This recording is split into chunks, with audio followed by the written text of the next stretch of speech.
Move the chains. Welcome to the EndZone YouTube. Let's move the chains. We're talking about some potential teams that could return to the United Football League if they choose to bring back some of the original brands. We'll go ahead and start it off with some XFL 2020 potential teams. First, the Tampa Bay Vipers, the Los Angeles Wildcats, the Seattle Dragons, and the New York Guardians.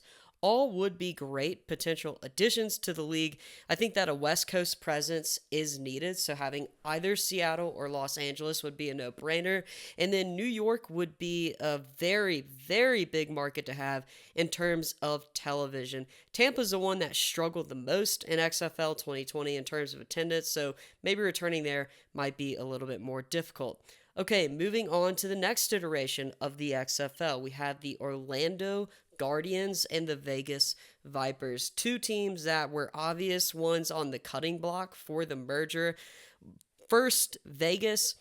It's going to be difficult for the Vegas Vipers simply because there's just not a great stadium to play in Las Vegas. They weren't able to get into Allegiant Stadium, so they ended up playing at Cashman Field.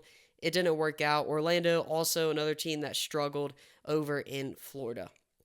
Okay, moving on to the new version of the United States Football League. We'll talk about the Pittsburgh Maulers. People have been on the internet, I've seen it, and these things change as well, but people are saying there's going to be possibly an Ohio team coming, and that could possibly be the Ohio or Pittsburgh Maulers. Of course, the New Jersey Generals, who are in the original USFL as well and have a pretty solid fan base, another good television market. The Philadelphia Stars, a great television market. New Orleans Breakers, a team that actually had a lot of fans. I worked for the United States Football League when they were doing the hubs, and when New Orleans played home games, they actually had a surprising amount of fans show up to Birmingham, Alabama to watch the Breakers. And then the Tampa Bay Bandits, bringing back Bandit Ball. Okay, let's move on finally to the USFL from the 80s. And this list gets a little weird because we've got a couple teams that have moved. So the Arizona Wranglers or the Arizona Outlaws. Arizona has had a team in the past in the Alliance of American Football. They did pretty well. Then you got the Breakers. So I mentioned the Breakers earlier, but they're different locations for the Breakers. The Breakers have been in Boston, New Orleans, and Portland. So Portland is something that people have been saying they want a team in Portland. Another West Coast team would be awesome. The Chicago Blitz, of course, that would be a great location. It's a good football town. The Denver Gold, Los Angeles Express, one of the, I think, the two LA teams that I have on here. LA would just be such a massive television market. That's what's so important. I know I keep talking about that, but I want to hit it home for a reason because this league needs good television numbers, and these markets would deliver.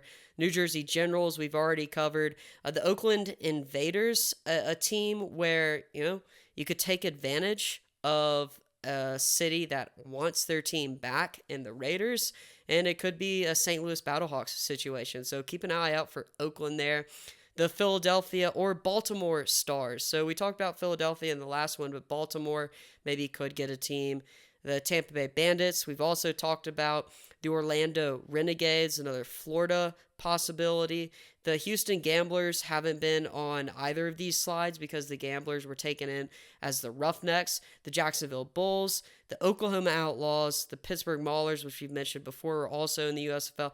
And then the San Antonio Gunslingers, who we've already got a San Antonio team in the United Football League, so I doubt that they would ever come back.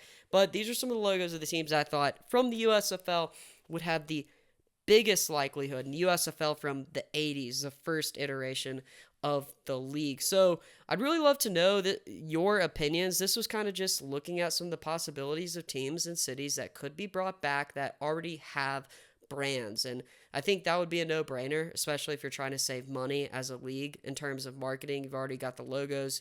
You've already got everything that you need put in place. And I think that a lot of these teams and a lot of these markets and cities would be great for the United Football League. And we've already seen them have success in past iterations of spring football. We'd love to see it again. So thanks for watching the EndZone. Make sure to like, subscribe, and comment so we can move the chains.